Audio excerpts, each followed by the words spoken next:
ফেসবুকে উস্কানিমূলক কমেন্ট করেছে রতন রায়। এই বিষয়টি যখন এলাকার মাঝে ছড়িয়ে পড়ে, সবাই জানাজানি হয়, তখন এলাকাবাসী ক্ষিপ্ত হয়ে রতন রায়কে ধরে ফুলবাড়ি থানা পুলিশের হাতে হস্তান্তর করে। আপনারা লক্ষ্য করবেন, যখন ফিলিস্তিনি মুসলিমদের উপরে গণহত্যা, নির্যাতন, নিপীড়ন চালাচ্ছে, এই সময় সারা বিশ্বের মুসলিম হরতালের সমর্থনে বাংলাদেশের যে কোনো জায়গায় আন্দোলন সংগ্রাম প্রোগ্রাম হচ্ছে। এই সময় এই প্রোগ্রামকে কেন্দ্র করে এই ধরনের একটি কমেন্ট করেছে রতন রায়। আপনারা দেখতে পাচ্ছেন, স্ক্রিনে দেওয়া আছে।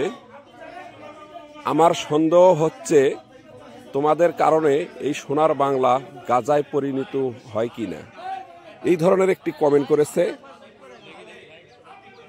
এই সময়ে এই ধরনের একটি কমেন্ট করার মানে কি, আপনারাই মতামত দিবেন এবং বিস্তারিত দেখুন।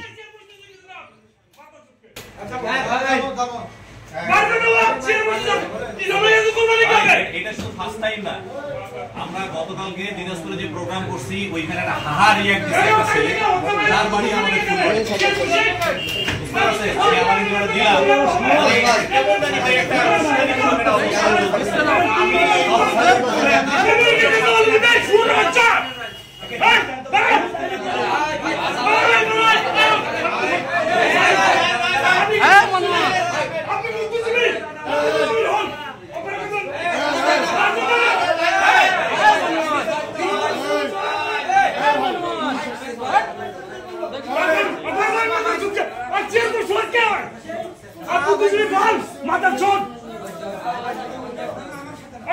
পুলিশ কেন আমি ফুটবলকে বলবো, তারপর পুলিশ নিয়ে যাবো মাদ্রাসা গাজা লাগানোর সময় আমরা ভাই ভাই আদায় বলবো মন্দির পুলিশ পাহারা দিই আমরা পুলিশ